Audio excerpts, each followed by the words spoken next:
Chaque matin, lorsque vous commencez votre journée, avant d'ouvrir les yeux et de prendre votre téléphone portable pour vérifier votre WhatsApp, vos messages et votre Facebook, avant de vous replonger dans votre monde familier, asseyez-vous et soyez très clair sur ce que sera votre avenir et commencez à l'embrasser émotionnellement avant qu'il ne se produise.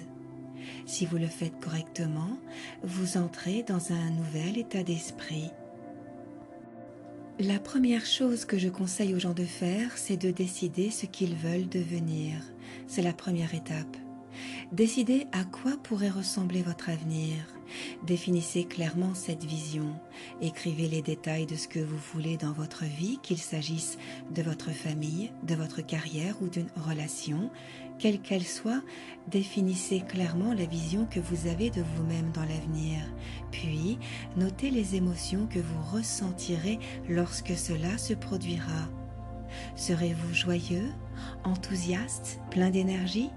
Aimerez-vous votre vie et serez-vous constamment dans un état de gratitude ?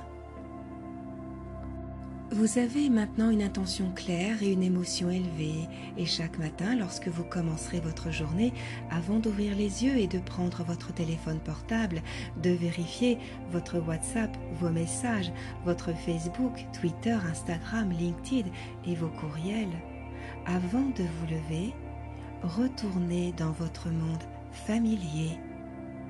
Asseyez-vous et soyez très clair sur ce que sera cet avenir. Commencez à l'accueillir avant qu'il ne se produise. Si vous le faites correctement, vous passerez à un nouvel état d'être. Puis à certains moments de la journée, faites une pause et demandez comment vous allez. Comment vais-je ? Est-ce que je m'en sors bien ? Suis-je en train de m'oublier ? Puis recentrez-vous et à la fin de la journée, demandez-vous comment vous vous en êtes sorti. Changez constamment d'état d'esprit. Votre état d'esprit est votre personnalité.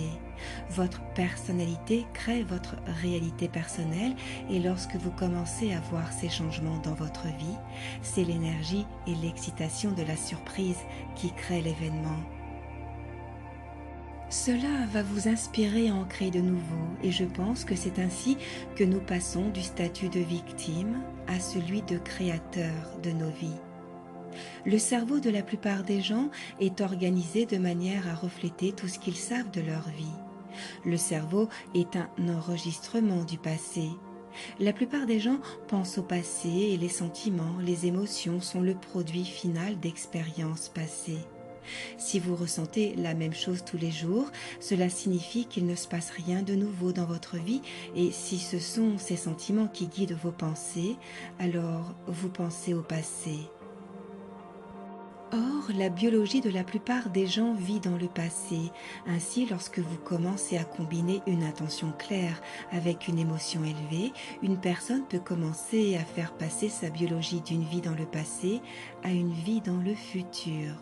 Voici un exemple. 80% des personnes qui participent à une étude sur la dépression et qui reçoivent un placebo réagissent aussi bien que les personnes qui reçoivent le médicament, ce qui signifie qu'elles fabriquent leur propre pharmacie d'antidépresseurs. Leur cerveau est le meilleur pharmacien qui soit et il sait déjà comment fabriquer ces substances chimiques parce qu'il y a des récepteurs dans le cerveau qui reçoivent ces substances chimiques. Le problème, c'est que la plupart des gens le font une ou deux fois et abandonnent. Je veux dire que même sur les études sur la dépression qui ont duré 6 à 8 semaines, ils reconditionnaient chaque jour leur corps à un nouvel esprit et commençaient à sélectionner le nouveau potentiel pour changer leur mental. Il faut donc 6 à 8 semaines pour que les gens commencent à changer leur propre état d'esprit et à établir leur propre équilibre dans leur corps. Et nous avons vu cela se produire à maintes reprises.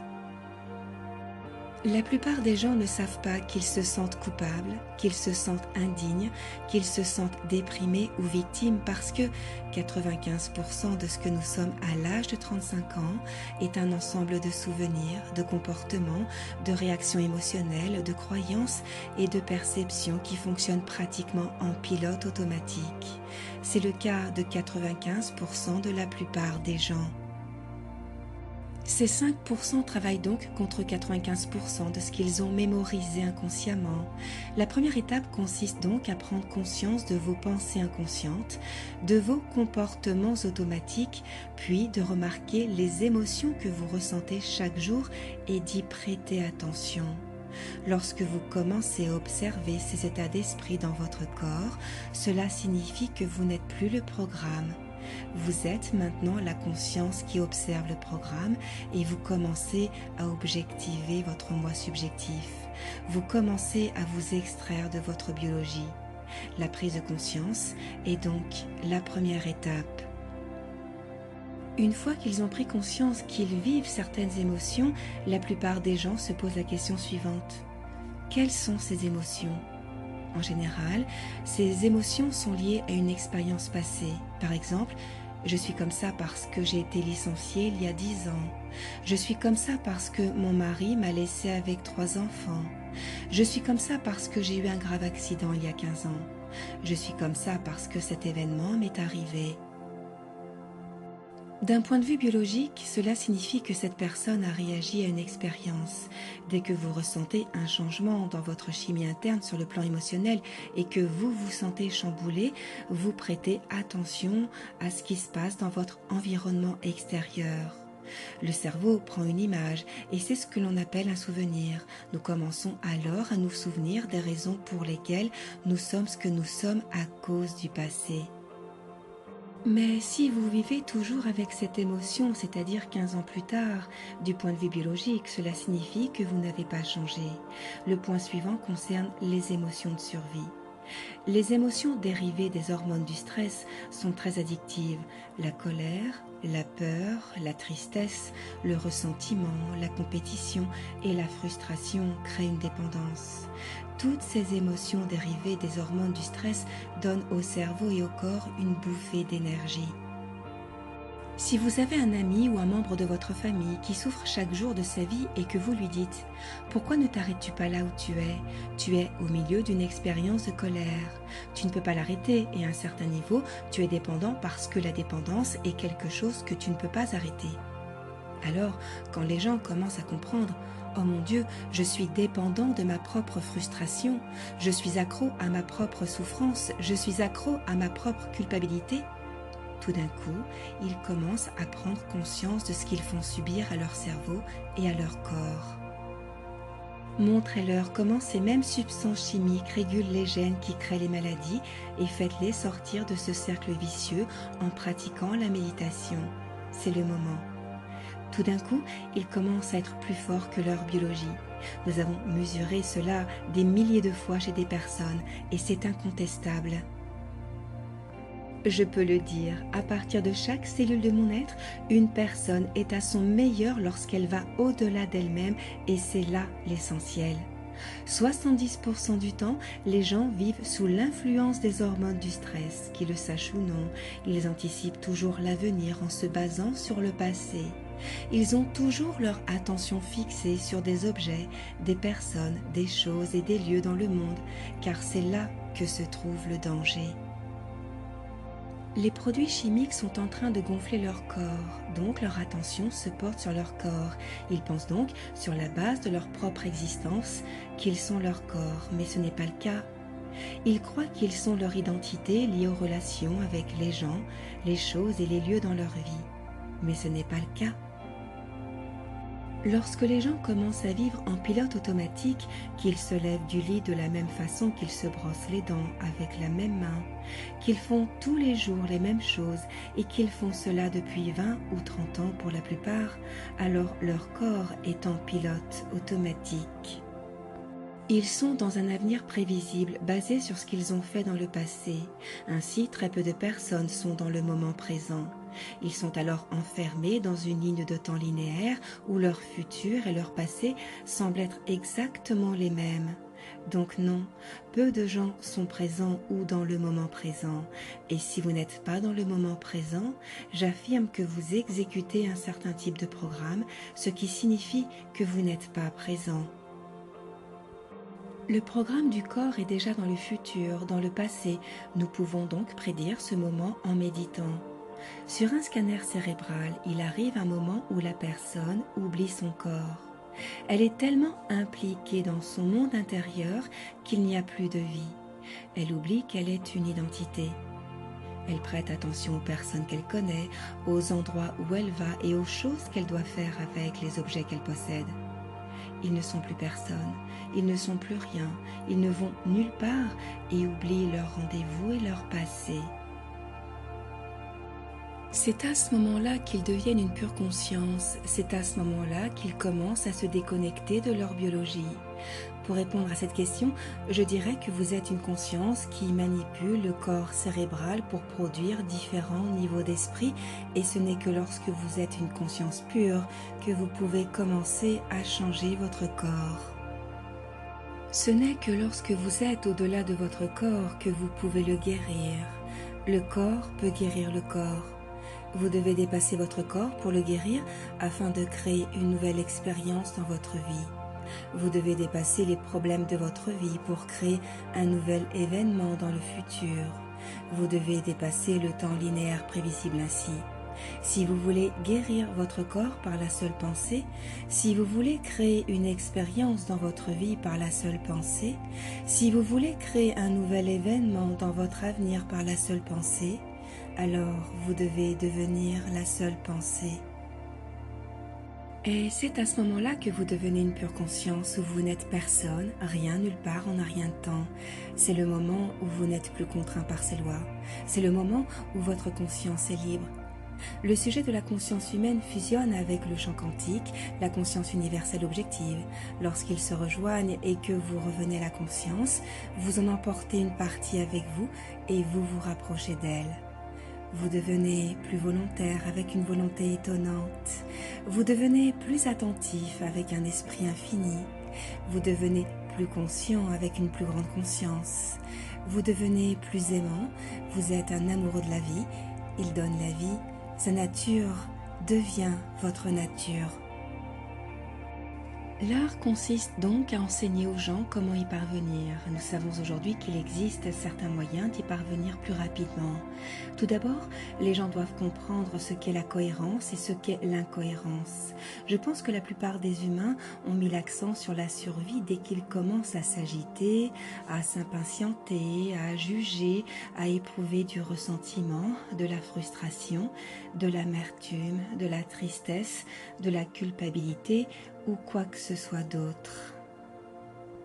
Ce qui se passe, c'est que le système nerveux primitif se met à mobiliser d'énormes quantités d'énergie pour faire face à une menace dans l'environnement extérieur. Ainsi, vous pouvez fuir un prédateur, vous cacher d'un prédateur, vous battre contre un prédateur. Et c'est très bien à court terme. Tous les organismes dans la nature peuvent tolérer un stress à court terme, mais le problème, c'est lorsque vous continuez à activer cette réponse au stress et que vous ne pouvez pas l'arrêter maintenant. Le corps commence à se déséquilibrer car le stress se produit lorsque le corps n'est pas en homéostasie. Ainsi, lorsque vous activez cette réponse au stress et que vous ne pouvez plus l'arrêter, le corps commence à se déséquilibrer. Ainsi, votre cœur s'emballe à cause de la circulation, de votre adolescent, de vos finances. Pourtant, il n'y a pas de prédateur derrière. Mais vous l'activez comme si vous étiez constamment poursuivi par un prédateur. Le problème, c'est que tout d'un coup, le cœur qui devait être là de manière cohérente et rythmée commence à être très incohérent. Il s'accélère, son rythme commence à changer. En même temps, lorsque vous vivez sous l'influence des hormones du stress, le cerveau reçoit une poussée d'adrénaline. Il est excité et l'excitation vous pousse à prêter attention à votre corps, à votre environnement, à votre temps. Car si vous êtes poursuivi par un prédateur, vous avez intérêt à penser à votre corps.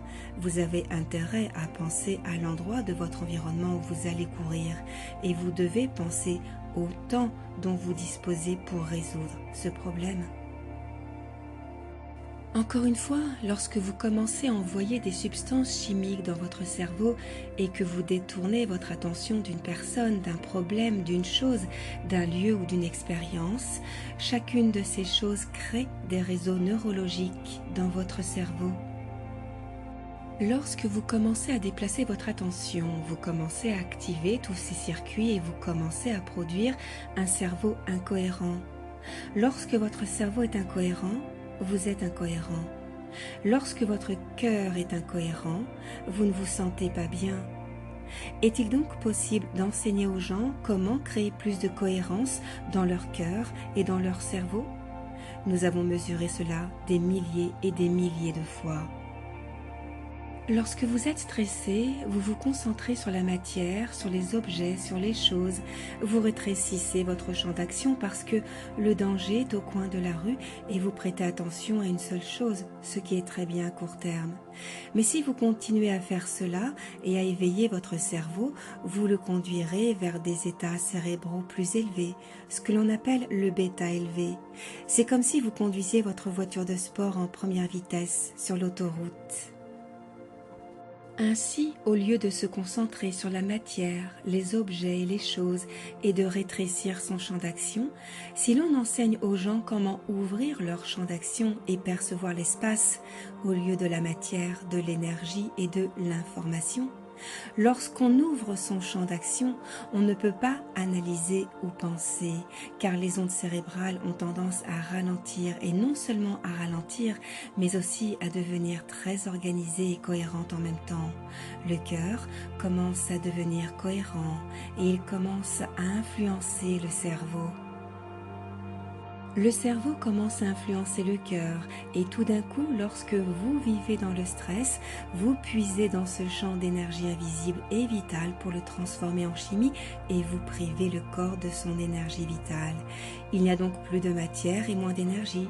Vous êtes plus une particule et moins une onde et vous pouvez exercer très peu d'effets dans votre vie lorsque vous commencez à vous libérer des chaînes de ces émotions addictives.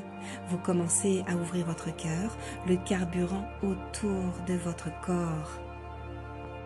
Le cœur commence à produire un champ magnétique qui peut parfois atteindre 9 mètres de large. Et si vous pouvez enseigner à une personne comment ressentir une émotion élevée et la maintenir et qu'elle commence à laisser tomber des cailloux dans l'eau encore et encore, elle commence à produire ces belles vagues. Si elle le ressent profondément, elle laissera tomber de grosses pierres qui produiront de plus grosses vagues. Ces vagues sont de l'énergie et l'énergie est une fréquence et toutes les fréquences transportent de l'information comme les ondes radio et les ondes des téléphones portables. Ce que ces ondes transportent, c'est votre pensée, votre intention. Ainsi, le porteur de vos propres modèles vibratoires commence à transporter des informations qui vont commencer à influencer la matière.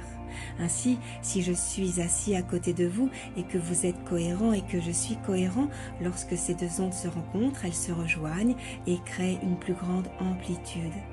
C'est ce que l'on appelle l'énergie supérieure. C'est ce que l'on appelle l'interférence constructive. Si vous avez 750 personnes dans une pièce et qu'elles font tout cela, vous verrez l'énergie monter très haut dans la pièce.